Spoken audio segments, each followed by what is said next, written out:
आज हम खड़े हैं दिल्ली यूपी बॉर्डर पर। आज किसानों को पूरे 46 दिन हो चुके हैं। जानने का प्रयास करते हैं सरकार ने उन पर कितना ध्यान दिया है। आप अपना नाम बताइए। हरेंद्र विकलांग। हरेंद्र विकलांग जी, आप कहाँ से हैं? मैं रहने वाला मेरठ का हूँ जी, और फिलहाल गाजियाबाद में रह रहा हूँ। अच्छा, आपको 46 दिन हो गए। 46 दिन यहाँ पर बैठे हुए हो गए, आपको क्या आश्वासन सरकार से मिल रहा है? बिना मुकदमे की तारीख, जी, बिना मुकदमे की तारीख मिल रही है, जो हिंदुस्तान में पहली बार है। आपको क्या लगता है कि आपके मांगे सरकार मानेगी? आपको लगता है किसान चला जाएगा?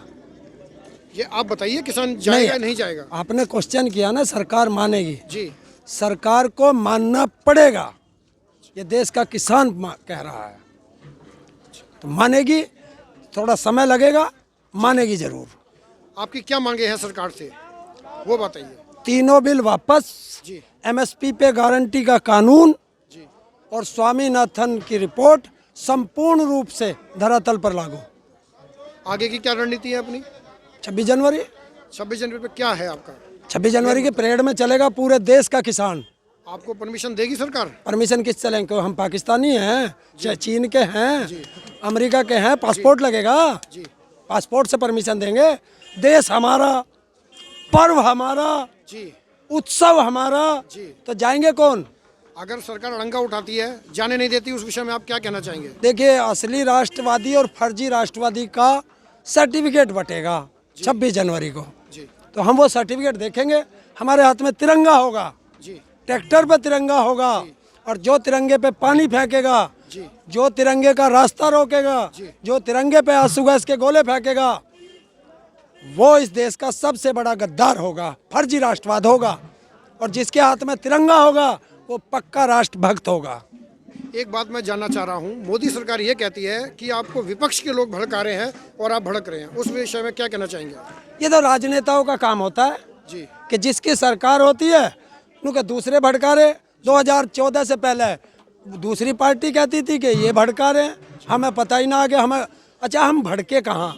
बिल्कुल शांति से पढ़े। हमने संपत्ति तोड़ी, कोई रेलवे लाइन उखाड़ी, कोई हाईवे फोड़ा, भड़क ये खुद रहे हैं। देशद्रोही ये हैं जो राष्ट्र की संपत्ति को नुकसान पहुंचा रहे हैं। एक वो हरियाणा का मुख्यमंत्री है, उसने जो है हाईवे खुदवा दिया, राष्ट्र की संपत्ति का नुकसान पहुंचाया। सबसे पहले उस पर राष्ट्रद्रोह का मुकदमा चलाए। अच्छा, एक बात और बताइए, अभी किसान जो आत्महत्या कर रहे हैं, उस विषय में क्या कहना चाहते हैं? सरकार को क्या लगना चाहिए कि आत्महत्या हो रही है, उस पर क्या ध्यान दे रही है सरकार? देखिए, ये तो सरकार को देखना पड़ेगा जी, कि उसके नागरिक, मैं सबसे पहले तो जो हमारे ये गलत निर्णय ले रहे हैं, आत्महत्या नहीं करनी चाहिए। आत्महत्या किसी भी समस्या का समाधान नहीं है। अगर मरना ही है तो मार के मरेंगे ना, ऐसे क्यों मर जाए? और मरना समस्या का समाधान नहीं है।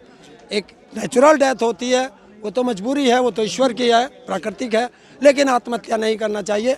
मैं सभी से अपील करूंगा कि इस शब्द को अपनी डिक्शनरी से भी निकाल दें कि आत्महत्या क्या चीज़ होती है। लेकिन किसान मजबूरन आत्महत्या की तरफ जा रहे हैं।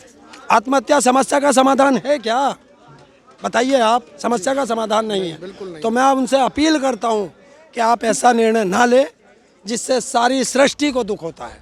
अच्छा, अभी एक संज्ञान में हमारे आया था, सिंधु बॉर्डर पर कुछ आंसू गैस के गोले छोड़े गए थे, उस विषय में क्या कहना चाहेंगे आप? भाई, ये तो सरकार तानाशाही है।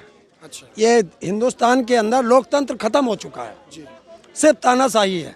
लोकतंत्र में क्या होता है? राजा प्रजा की बात सुनता है। यहाँ तो राजा दूसरों का दलाल बना बैठा है, अडानी अंबानी की बात सुनता है, हमारी बात ही नहीं सुनता। तो ये लोकतंत्र नहीं है, अब ये तानाशाही है। एक बात आई थी और कि ये फंडिंग की व्यवस्था की जा रही है, बाहर से फंडिंग आ रही है, इस विषय में क्या कहना चाहेंगे आप? डूब के मर जाए देश का प्रधानमंत्री, डूब के मर जाए देश का गृह मंत्री, और डूब के मर जाए यहाँ के वित्त मंत्री। बाहर से फंडिंग आई कैसे?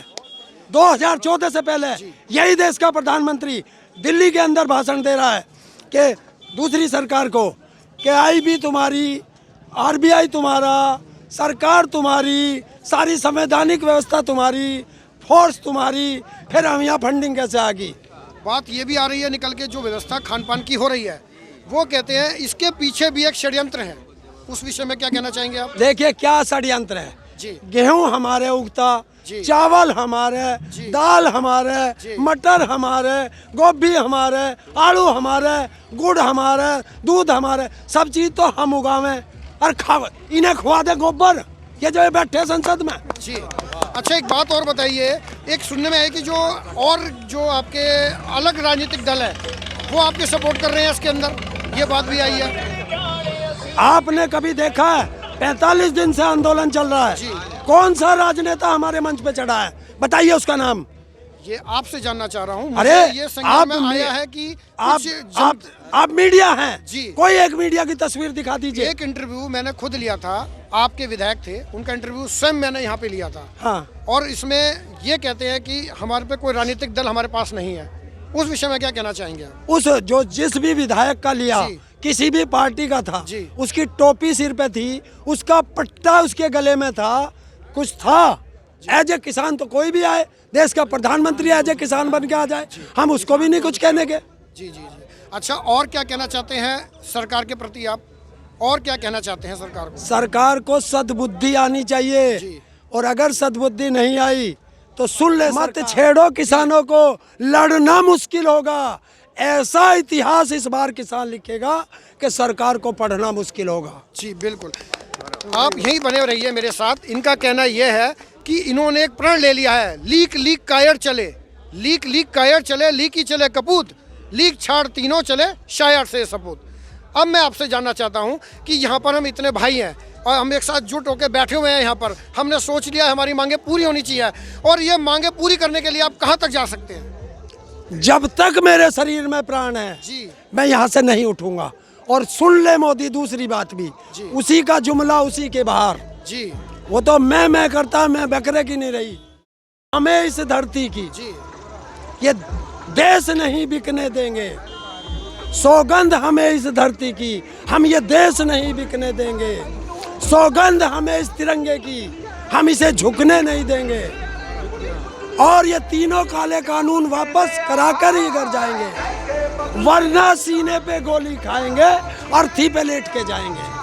अब मैं आपसे जानना चाहता हूँ, आगामी चुनाव आने वाले हैं, बहुत जल्दी आ रहे हैं, उस विषय में क्या ये सरकार दोबारा वापस आएगी? हमें क्या पता, हम भविष्यवक्ता नहीं है, जी हमें चुनाव से मतलब नहीं है, जी हमें है इस किसान की लड़ाई से। और ये हमने कसम खा ली है, बिल वापसी तो घर वापसी, और बिल वापसी नहीं तो कभी भी घर वापसी नहीं। आगे की रणनीति क्या है हमारी? 26 जनवरी मेन 26 जनवरी का अपना टारगेट है। पहला टारगेट 26 जनवरी। 26 जनवरी को अगर आपकी मांगे फिर सरकार नहीं मानती है तो फिर रणनीति क्या होगी? लास्ट टारगेट बता दिया ना जी। बिल वापसी तो घर वापसी, और बिल वापसी नहीं तो घर वापसी कभी नहीं। याद देखिए, हम जिएंगे यहाँ, मरेंगे यहाँ, और बच्चों की शादी भी करेंगे तो यहीं हाईवे पे करेंगे। कहने का मतलब है सब कुछ तरीके से सब यहीं रहना है आपको, और शांतिपूर्वक। शांतिपूर्वक। अगर मान के चलिए शांतिपूर्वक ना बैठ पाए और आगे कोई सरकार कोई स्टेप उठाती है, उस विषय में आप क्या कहना चाहेंगे? जलियांवाला बाग बनेगा, ये पूरा जलियांवाला बाग बना, यही नहीं हर बॉर्डर पर जलियांवाला बाग बनेगा। सबको पता है कि एक ही आवाज निकलेगी, क्यों? सब दुखी हैं, सबके गले में फांसी फंदा है। और ये बिल जो है ना, ये सिर्फ उन्हीं के लिए नहीं है, किसानों के लिए, पूरे देश को की नस्लें खराब होंगी, और आने वाले 4-5 साल में किसान शब्द खत्म हो जाएगा अगर अब भी नहीं लड़े। दूसरा, देश की जनता को बताना चाहता हूँ कि ये मत सोचना आप घरों में बैठे हैं, किसान लड़ रहा है और आप आराम से है। 4 या 5 साल के अंदर अगर किसान हार गया तो 4-5 साल के अंदर आपका ये राशन बंद हो जाएगा और आपकी नस्लें खराब हो जाएंगी, ना आपको नौकरी मिलेगी, ना आपको ज़मीन से कोई रोटी मिलेगी। फिर सरकार के डिजिटल इंडिया से, गूगल से रोटी डाउनलोड कर लेना, ये हमारा काम है। आप देख सकते हैं किसानों की मंशा साफ है। इनका कहना है बाधाएं कब बांध सकी है आगे बढ़ने वालों को, बाधाएं कब बांध सकी है आगे बढ़ने वालों को, विपदाएं कब रोक सकी है मरकर जीने वाले को। मैं कैमरामैन अतुल के साथ अमित शर्मा, दिल्ली लाइव, गाजियाबाद।